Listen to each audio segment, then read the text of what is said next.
SASWHAT is a show about Bigfoot. It's recorded for the skeptics, the believers, the knowers, and those who just have a casual interest in the subject. Hello there, and welcome back. My name is Andy Matsky. I'm joined by my co-host, Mark Matsky. And we're back after 4 and almost a half years of being on a SASWHAT hiatus. We're back, and now we're on YouTube. Whoa. There's 1,000+ day hiatus. Yeah, it was, I ran the numbers. It was like 1,600 some days. We were off. Needed a little break. Yeah, we just, we decided to take some us time, and here we are. If you don't know what SasWhat is, and you're here on the Small Town Monsters YouTube channel, we have a treat for you. You see a lot of Bigfoot content on this channel, and this is just one more piece of it. This is an all Bigfoot, all the time, sola sas-what podcast. That might be our first T-shirt. Do you realize Sola that just sas-what? I'd wear it. Yeah, I mean that is a thing that we have realized, that a lot of people really want Bigfoot stories, Bigfoot content, guests, and SasWhat is the logical, perfect place for that to happen. So we're happy to bring it back. I mean, it's not like, crazy. I guess we have to do this, because back in the day, you and I recorded SasWhat. Before that, it was you and Seth, Breathe Love himself, and now we're bringing it back because we did some episodes of Monsteropolis about Bigfoot that we really enjoyed putting together, and they did pretty well, and you seem to enjoy them. And so we're now here to give you a show that's all that. Except the only caveat is that it's not weekly. This will be every other week here on YouTube. But still, that's all we have Bigfoot to content. study. Yeah. We need study time. This is so that we can give you the best podcast we can, and just because scheduling things are a little hectic right now, it just sort of helps us prepare instead of doing it weekly. Maybe, just maybe, one day it'll get bumped up to weekly, but not anytime soon. Before we get into this week's SasWhat, we would like to talk a little bit about this week's sponsor. This week we are sponsored by Visit Braxton County, West Virginia, home of the West Virginia Bigfoot Museum and the Flatwoods Monster Museum. It is pretty much the monster capital of West Virginia. That's in beautiful Sutton, Yep, both West of these Virginia. places are in Sutton, West Virginia. The West Virginia Bigfoot Museum, it's a museum that takes a scientific look at Bigfoot. This museum will provide eyewitness accounts, castings of footprints, and a map of West Virginia Bigfoot sightings, which I don't know about you, but I would really like to see that. If you can't tell, we're a little bit of a fan of the map vibes. Yes, for sure. It is past time for me to get down to Sutton, West Virginia, for sure. Yes. We'd also like to tell you a little bit about the West Virginia Bigfoot Festival. That's going to be June 24th and 25th. Oh. The 24th features a conference that features the speaker, Dr. Jeffrey Meldrum. No so way. if you want to go see Dr. Jeff Meldrum and all this amazing crypto stuff, head down.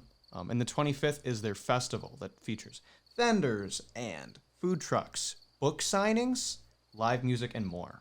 Might have to make a road trip down to Sutton, West Virginia this summer. We really appreciate the support Yeah. coming from them for the show. That's great. We're happy to have that partnership. So if you want to find out more about all that we've talked about here, visit the link down in the description. That's visit braxtoncounty.wv.com/SasWhat. Once again, that's visit braxtoncounty.wv.com/SasWhat. And now, on to this week's show. So, here on YouTube, we'll be doing a thing mainly that we started back in the day. Yes. Called SasWhat Nation.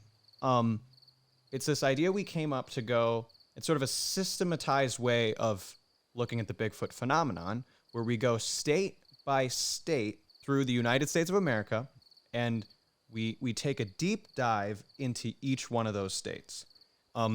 In previous SasWhat times, it was like a part 1 and a part 2. It was sighting reports, and then it was a an interview or something like that. Yeah. Here on YouTube with this SASWHAT redux, redo, reboot, whatever you want to call it. Refoot. SasWHAT refoot. Why didn't we think of that sooner? I know, we just did. We just did, though. Okay, so that's perfect. But we're taking our time. It's going to be at our own pace with how many episodes we want to do. It sort of depends on how much material is there in a state. It also, that's another thing that helps us with scheduling things. We can sort of take our time, and it also gives us plenty of time to have interaction with you, the listener. You can send us people you want us to talk to that are in the state. Send us in directions of sighting reports or locations or videos that we didn't, if we don't touch on them, bring them up, please, in the comments below or email us. Yeah, I mean, we're hopeful that it really generates an actual conversation, like back and forth. There's people that we've missed that you think really should be talked to, and you think maybe you even have contacts with them that we don't. We would welcome that sort of interaction. Yeah, if you are a researcher in a state, let us know. We have our email down in the description. It's also, we'll say it probably a few other times in this episode. It's saswhatshow@gmail.com. The other thing is we're not only doing SasWhat Nation content. We have a few fun surprises in store with what we want to do. Maybe I'm just sort of going to say it with like on-site investigation is something that I hope to explore now that we have, you know, the visual medium of YouTube. And much, much more. If you are a channel member here at Small Town Monsters, you get even more. You get unedited, ad-free episodes, and we have some fun squad, as we like to call it. We like to call our channel members the squad. We have some fun squad-exclusive content that we have cooked up that are maybe has something to do with all this behind us and maybe more. Let's get into the show. So the thing that I didn't mention quite yet, we started SasWhat Nation and got to Arkansas Part 1. Yeah. It will be roughly about 6 months till we still get to Arkansas Part 2 because we're restarting. I don't think that was quite said. Is that part of this reboot is we're starting at the beginning. You clicked on this video, you know that it's Alabama Bigfoot. Right. We're starting at the beginning again and taking our sweet time going through. So if you were really excited SasWhat was coming back to finally get SasWhat Nation Arkansas Part 2, it's not coming for a while because we have in between Alabama, which will probably be the next like 3 or 4 shows. We have Alaska. And I think Alaska is going to take a while, luckily. Sure. Like it's like we're going to take our sweet time with Alaska. You'll have not only research to draw on, but experience to draw on once you come back. Yeah, that's a little hint is like I'm going to Alaska in between then and now too. So the other thing I'm happy about is like clearly this is the Alabama episode.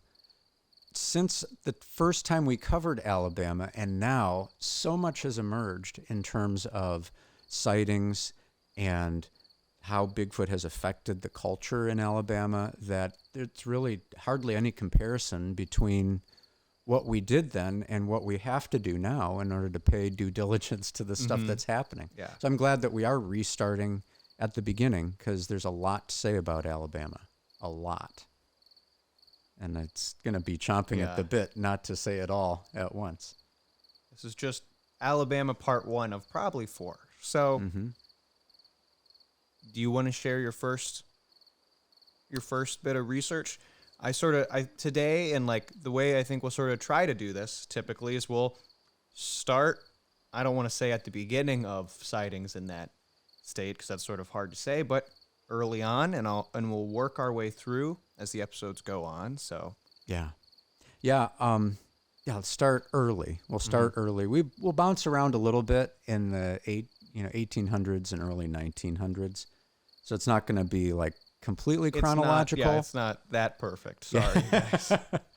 So this does go back to 1877, and this is the story of the Jackson County giant, which that's one of the things that you'll find out about Alabama in particular. All places have this to one degree or another, but Alabama's names are absolutely fantastic and super interesting. So this comes from the summer 1980 edition of Alabama Life magazine in a section called Footnotes from Alabama History by A.J. Wright. Magazine contained a very interesting story about a Bigfoot-like creature under the headline, Alabama's Goliath. Well, that's sweet. Yeah. According to the article, July 6, 1877 edition of the Huntsville Advocate newspaper reported on what was then called the most wonderful creature ever seen in Alabama, quote unquote. Wow. That story went on to say that a Colonel John Snodgrass and a Dr. Payne were returning to Scottsboro from a fishing trip near Bellefonte in Jackson County when they discovered a trail of, quote, immense human tracks, unquote. Snodgrass and Payne were amazed by these and went on to describe them to the Reverend R.D. Shook in Scottsboro. Shook and another man named Caldwell returned to the tracks with a measuring tape and determined that each track was 34 inches long and 14 inches wide. So basically, they're hunting King Kong at this point. The creature's stride was also said to have been long enough to cross 7 rows of cotton. Word of the monster spread quickly, the article said, and within a few days, a group of 300 men set out to capture the huge man, creating such a stir in the area. The search party, which included 500 dogs, eventually trapped the creature against a bluff, but he somehow managed to escape. The dogs and men took up the chase until the giant wedged himself into a narrow gulch, the article said. The members of the expedition promptly tied him up and with a great effort dragged him into an open area. The search party then used a measuring tape to determine that the quote-unquote monster was 21 feet tall. Its arms were also 8 feet long and its fingers 14 inches long. His beard was 6 feet in length. He possessed a head the size of a flour barrel, and his eyes, which opened perpendicularly, were as big as cantaloupes, the article said. While the group of captors stood around trying to decide what to do with the creature, the monster snapped the ropes that bound him as if they were cords, and leaping over the heads of 40 men and 3 horses, headed for the river. He was last seen crossing at Bellefonte, thus ending the incredible story of the Jackson County giant. And the author of the article went on to tell the writer of this particular blog that we'll talk about probably in a couple episodes, that the community of Bellefonte is east of U.S. Highway 72, northeast of Scottsboro. So that's just a Ray Harryhausen movie, or like or Willis O'Brien. That's just a. That's great. So his eyes open perpendicular, like one to the other perpendicular, or I like don't perpendicular know. to normal That's a good question. eyes. I'm until this moment, I'm not sure I've ever read the word perpendicularly aloud. So Perpendicularly? Yeah. It's a first, guys. It is a first. So yeah, I mean, you go back to 1877. I mean, clearly, you have to think about the conflagration of facts happening in newspapers all around the country at that time, and yet, a Bigfoot researcher is going to look at that and say, as researchers tend to do, there's got to be a kernel of truth to that, or something happened that would perhaps mirror that. The dimensions, it's so weird that the dimensions of the creature are, the story itself said they went out there with a measuring tape. Mm-hmm. So is it simply a tall tale? It might be. It probably is. I have serious doubts about a 20-foot tall man-ape creature running around Alabama in the 19th century, but they could have tracked down something that seems to be much more prevalent, although See, for the first smaller. part of that, it sounds very, like, the introduction sounds very much like a classic Bigfoot story. Yeah. They found tracks and they measured them. Right. And then you hear the measurements and it sort of loses all credibility, believability, whatever you want to say. It's gone. but it's a great story. I don't want to take anything away. Right. Like that's, especially for Alabama, you sort of like, that's not what you think. And with No. the escape into the river, that's Yeah. like, it's a great monster story. There's always the escape to water. Mhm. I mean, like, Mhm. think of when you look at, that's almost a motif of giant monster stories. So, Well, and that what's so fascinating is that I felt this needed to be included and almost stated first, because as we go through these reports, and we'll hit a lot of them, this does set a number of paradigms all at once. And you named some of them already. One of them that is absolutely key in these Alabama cases is proximity to water. We'll hear this again and again. Another is the appearance of a member of the clergy as someone Yeah. to Mm-hmm. authenticate the sighting. And that's a big deal in the Deep South, is the man of the cloth, so to speak, being involved in some of these cases. That goes right down into the 2000s, as we will find out. Certainly then the posse, the hunting dogs. posse is Yeah. the best. It is. Also, that's a lot of dogs. That's a ton of dogs. That's, I mean, I've never seen that many dogs in real at life. once. No, in all maybe- my life. That's it. Maybe at a baseball game where it was bring your Oh, that'd dog be to the great. game. Yeah, and dogs and hunting, that's another paradigm right Mm-hmm. there, where the vast majority of sightings are going to be made by either hunters, or if not those who are hunting at the moment they see Bigfoot, it's going to be someone armed. That's almost a given. And it's just the culture. I mean, Yeah. that is simply the culture, especially of rural Alabama, is that you have people who have been raised knowing how to handle firearms, to use them safely and wisely, and typically in hunting. But it's no big thing where if you hear a sound outside that you don't recognize, to go outside armed to protect yourself, because you don't know what you're going to find. And all of those things were touched on in that story and are going to factor one way or another into almost every other case that we deal with here. Is there any substantiation for the magazine itself that you could come across? Oh, sure. I mean, I don't know Like about that this was printed I don't in know a about magazine? the paper, but the magazine itself, Alabama Okay. Life, is yes. Okay. Yeah, that's a big yes. So do you want to do another one? Because I think my first one that I Yeah. have is until like the 40s. Oh, okay, sure. Here's another one. This was a different location, and I think what's interesting here is that although it's, again, from the 1870s, the details are a lot more plausible just across the board. So, let's see. Most towns have a tradition of some very unusual happening. This one is Brewton, Brewton. Brewton is no exception. Now, this is in Escambia County.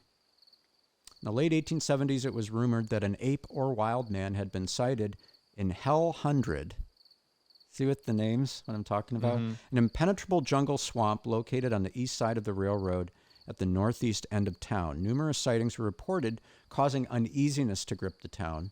Some suggested that perhaps it was an ape that had escaped from a show. Search parties were sent out, but the creature had a keen instinct that helped him to elude the posse. However, he was finally surrounded and captured. He had a pitiable and grotesque human image, could utter no intelligible sound, and acted like a wild beast, with seizures so violent that he had to be secured with chains.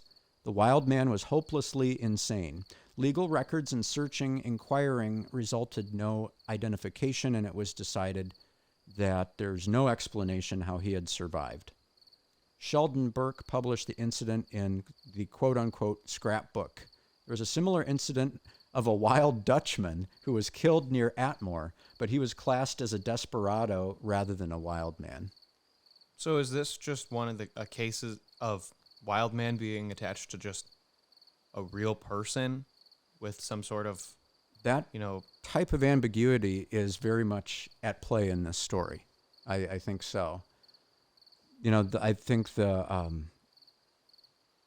a Bigfoot, again, if you're looking at this through Bigfoot goggles, you're going to say, it sounds like almost like a Jacko situation. Yeah. But that is a feature of these late 1800 type cases, is not only was a wild man or a unidentified man-ape-like creature seen, but it was captured. Yeah. And that seems to be a feature that's gone away for the most part. Mm-hmm. And you don't hear about very many captures any longer. And when you do hear about them, it's usually in the context of a hoax, unfortunately. And so, yeah, I mean, you're right. All of a sudden, within the span of almost no time whatsoever, we've gone from a 21-foot tall monster movie creature to now some what appears to be maybe it's a cryptid, maybe it's just a feral human. Mm-hmm. It's hard to say. Yeah. It's sort of like with that whole wild man thing. That's something that you frequently hear associated with Bigfoot and Sasquatch in older times, but there seems to more than likely always be an explanation. I think you'll find that like a very human, down to earth, like maybe more real than you'd want it to be explanation for these things. Mm-hmm. But then occasionally there's the one that doesn't quite fit the bill and is so ambiguous that you really can't tell, or is vague enough that the details are fuzzy. Mm-hmm. I have another 1880s story. It's very brief. And if you go back in time and study SASWHAT 1.0 or 1.5, we did deal with this story a little bit. It's found in Chad Arment's The Historical Bigfoot.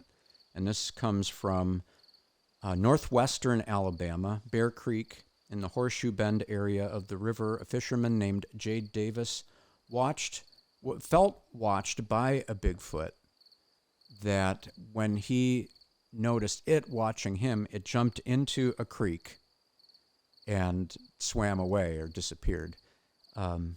Interestingly, this is 24 miles west of a national forest, Bankhead National Forest. And so as we go through many of these cases, what I've tried to do is make it clear for you, for our listeners and watchers, approximately where in the state this took place. And if it took place near somewhere that is suggestive of wide, expansive areas of cover, I've included that too, just so we know where this happened and what's kind of the closest by woodsy area or water source, because those are all going to factor in. Yeah, the water seems to almost be, I mean, that's connections to water is such a widespread thing in Sasquatch. Yeah. And but especially in southern Sasquatch lore. I mean, Legend of Boggy Creek. Yeah. He always travels the creeks. It's yes. Such a classic refrain in Sasquatch lore. And you even see that in places like Minerva, where there's so many sightings along the river. Yeah. Minerva, Ohio, even. Mm-hmm. Can I tell you a little bit about the water of Alabama? Sure. Because this is, as we do, jumping into things as deeply as we can, what is absolutely stunning is how much water there is in Alabama. According to Auburn University's Agricultural Experiment Station, Alabama has more than 132,000 miles of rivers and streams. Wow. 132,000.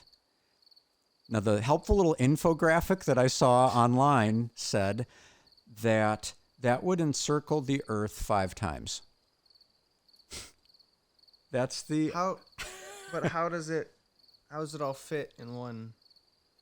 In one state? Yeah. Well, what you have are a number of major rivers. The one we'll be talking about the most likely, is the Alabama River.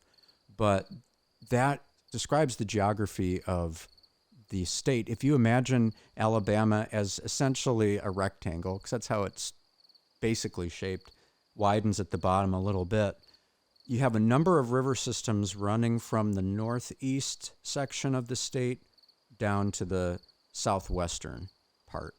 and many of them running parallel to one another, and then all of these streams and bottomlands and so forth. It also, that infographic gave Alabama the nickname America's Amazon for that reason. I like that. Yeah.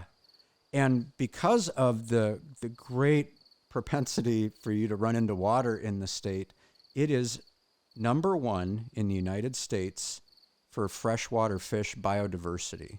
In other words, there are 332 unique species of fish in Alabama's rivers. Wow. That's number one. Nowhere else has that.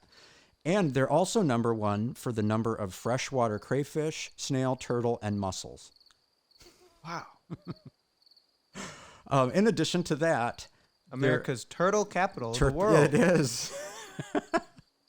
Alabama. So, along with the actual rivers, it also has 3,627,600 acres of wetland and 563,000 acres of ponds, lakes, and reservoirs.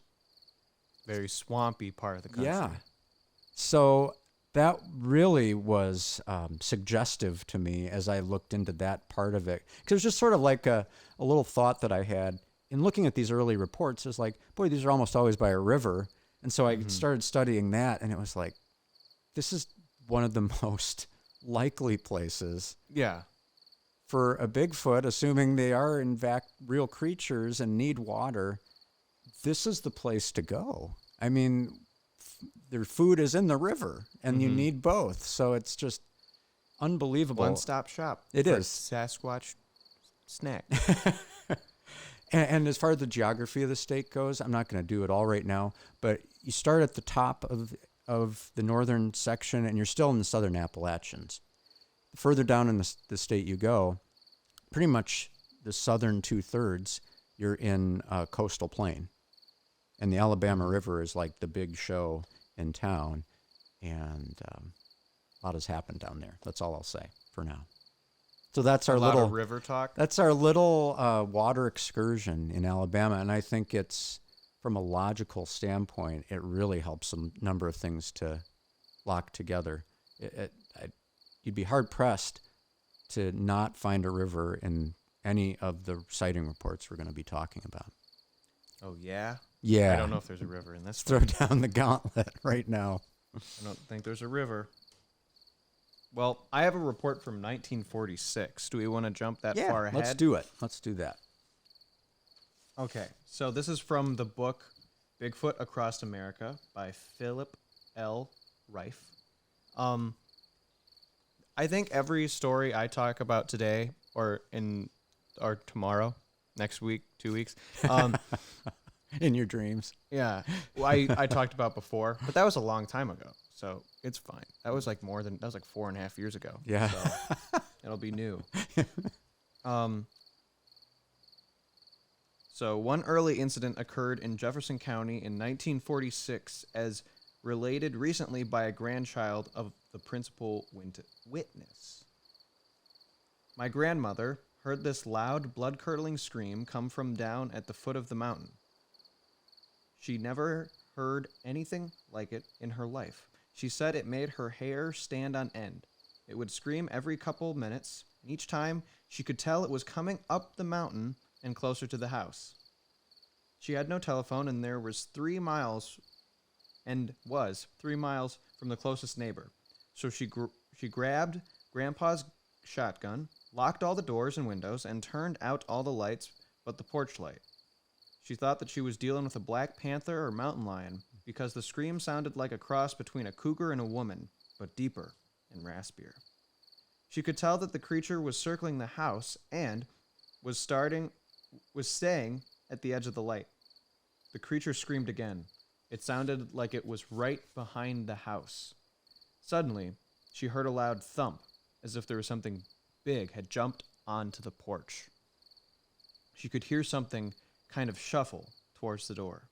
She looked and saw this huge, shaggy creature on 2 legs walking across the porch.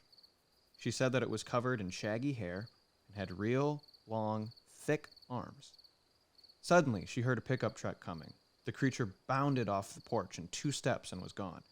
My aunts and their dates came up and said they had seen a bear run off. My grandmother said that was no bear. About that time it began to scream, and the boys could tell it was in the woods. They got their guns, and with the headlights of the pickup truck, tried to spot it to get a shot at it. It screamed a couple of times, and then was gone. The next morning there was oily hair found on nails in the porch floor. It smelled like rotten eggs, and a few big footprints in the dust. Grandma heard the scream several more times in the middle of the night, but it never came back up the mountain. No river in that one. But there were guns, that's in though. Jefferson County. There were guns. There were screams. Yeah. Those factor very prominently into that story, and that's going to be something that also recurs in these tales. And that's what I find significant about that is almost always these are being heard by people who are familiar with the normal sounds that happen outdoors. Mm-hmm. You know, in many cases, these are people who've been living, like at least in the summertime, with their windows open. Yeah. Not a lot of central air conditioning necessarily, especially in the 1940s. So they know what the normal sounds are, and to get a different sound catches their attention. Well, yeah, you live 3 miles away from your nearest neighbor in the woods. You're going to get used to what's going on. Yep. I mean, and so when you hear something that you don't know and that kind of freaks you out more than normal, then it's got to be something. I mean, she seems to know what a cougar sounds like. And I mean, I think it's interesting that it says a black panther. Yeah, I do because too. those aren't supposed to really like exist Yeah. in America. They exist in the world. Wakanda's not real. But they exist in just, they're not here. They're jaguars. They're not cougars or panthers. That's really interesting to me. Jefferson County is in like the exact center of the state, but like the northern central part of the state. So yes, the Jefferson County, incidentally, is where the big giant was seen. Maybe it was a little baby. Oh, it was its little grandchild. Yeah, little grandbaby of Jefferson County giant squatch. What caught my attention there too is the coming right up to somebody's house, in particular the porch. That's going to be a recurring theme. I don't like that. Bigfoot can stay in the woods. A super short report that I have from the 1940s is from just a couple of years later, 48. This took place way down near Mobile, which is on the coast. Mobile. Yeah, don't say mobile. It's Mobile. We're going to try to get local place names right. And that's requiring some practice on my part, some of these places. Jefferson. So in this case, there were 5 boys in a swamp in southern Alabama, very close to the Mississippi state line. They saw an 11-foot Bigfoot down there in the swamps. It had 11 feet. I'm sorry. We're going to... Which one is it? I think that's cheering. One of them didn't... I think... That's cheering. It had 11 feet. 11 feet? Oh, boy. Okay, so... Oh, boy. Okay, so I'm going to have a serious reaction now. Okay. So it was 11 feet tall. That's all? They were in a swamp. That's all. Doing what boys do. Yep. Skipping rocks, catching frogs, who knows? And there was an 11-foot Tall Bigfoot. Sasquatch. Yeah. Wow. And clear down there. I mean, that's... Is there any indication of what swampy. it did? Nope. Okay. They just saw it. They're like, hey, Earl. And he's like, Yep. So that's the 40s. That's what I have for the 40s. 1880s. Do you want to go back? Is that So that's the one that we did. That was Jade Davis, the fisherman. Ah. Yep. So we can go anywhere you want from this I point. got to check We can go into the 70s. Oh, I have a 60s one. Can we do 60s? Or do you want to do that 1960s one? You do the 60s. That's from the 70s. I forgot. This is in Clanton, Alabama, which is central part of the state, midway between Birmingham and Montgomery, around Walnut Creek. Several folks, including a Reverend E.C. Hand, saw a tall, hairy booger. It was hunted. They went out after it, but only giant footprints were found. And in this case, the footprints were described as being like an ape, which, if I am taking the meaning correctly, means that they have the toe off to the side as opposed to a giant human-like track. Lauren Coleman reports this incident in his book, Mysterious America, and he says, I'm just going to quote him, an ape observed near Clanton. This is when he's talking about footprints. Mm-hmm. He says, an ape observed near Clanton, Alabama in 1960 left a track preserved in a cement cast, which is about the size of a person's foot, looking more like a hand, according to what Clanton Union Banner editor T.E. Wyatt told me, Lauren Coleman. Of course, the pongid foot does resemble a hominid hand more than a hominid foot. Pongid? Pongid or pongid? I'm not Is sure. It pongid? I'm not I don't sure. know. I'm no anthropologist. Or zoologist. Can that be our second piece of shirt? I'm no anthropologist. But that's interesting to me. A cement track casting. I sort of took that when I first read a little bit ago that the Bigfoot had stepped in cement. Yeah. And I tried to see if there was anything in the Union Banner from around this time about this, and I couldn't find anything in my 5 minutes of looking on newspapers.com. So maybe this will be like, I'll bring it back and be like, well, I looked into it, and I was an idiot, and I didn't find it. But now I did. And here, I'm cracking this case wide open. You are. I have the cement track. Bigfoot stepped in cement and also wrote 1960 with his big finger. You can tell that it's not a man's finger. By the way, it is. I'm no anthropologist. There's dermal ridges. So, yeah, humans don't have those. Yeah. I'm no forensicologist. Okay, so the only other thing I have for today is from the 70s. Okay. Do you have anything else from the 60s that you want to deal with? No, I do not think I have any other 60s cases. The rest that I do have move into the 1970s. So, somewhere in here. What is here, by the way? What's here? This is Bigfoot All Over the Country by Marion T. Place. Okay. Great Bigfoot book. She shares a story as relayed by John Green. Okay. That says, John Green is the source for news of an incident in Dothan, I'm assuming it is, Alabama, on the night of May 23rd, 1976. A Baptist minister, those are motif of the day. Yes.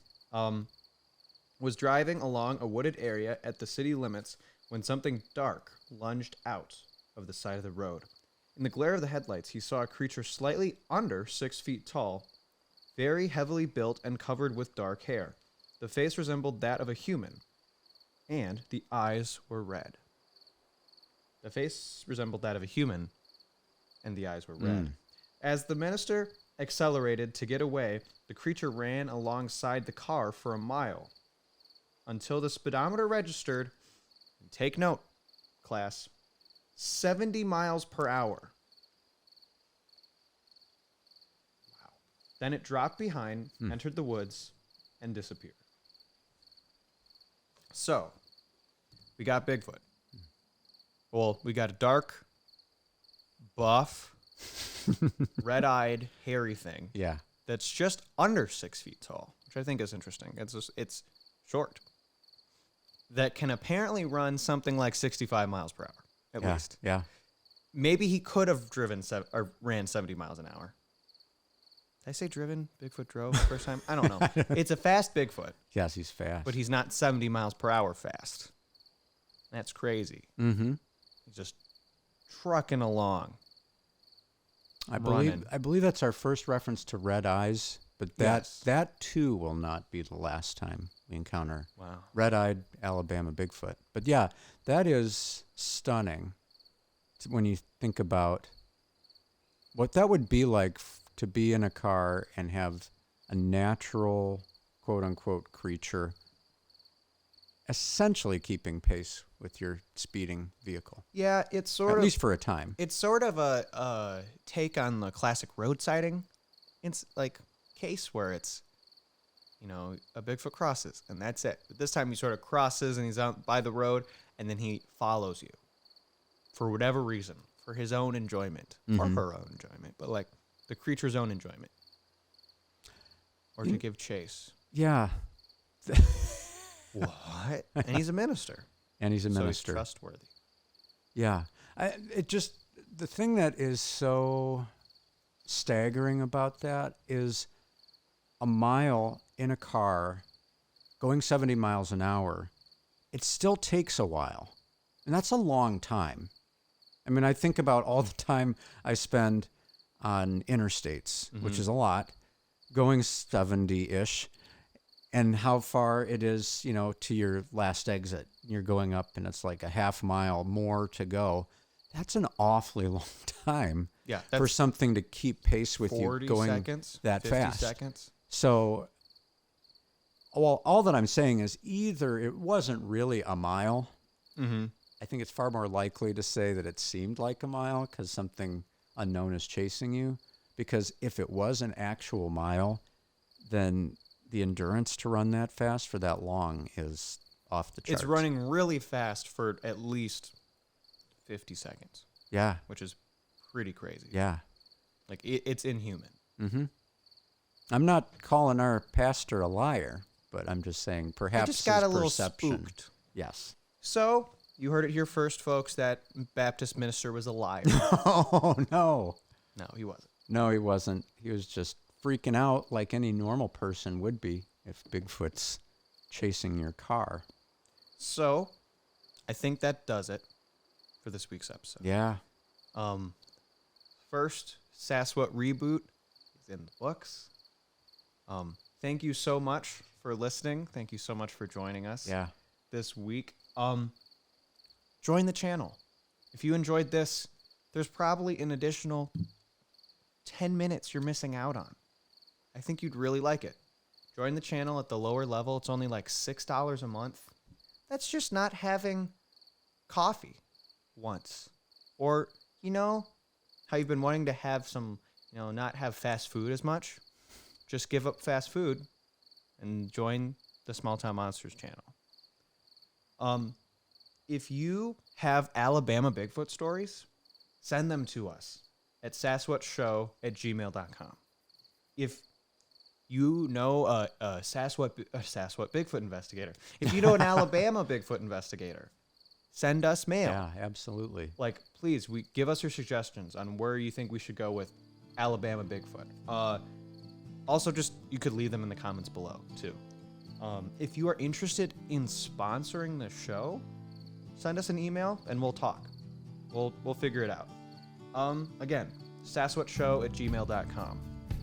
This show is proudly presented to you by the Small Town Monsters Broadcasting Network. Give us a follow on Instagram at STM_broadcasting_network. We're on Facebook at STMBN. That's about it. There's a Twitter for Monsteropolis. There might be a Twitter for SasWhat again. Wait, we're figuring this out. See you in 2 weeks. Hope you like the show. Yeah. Thanks for watching.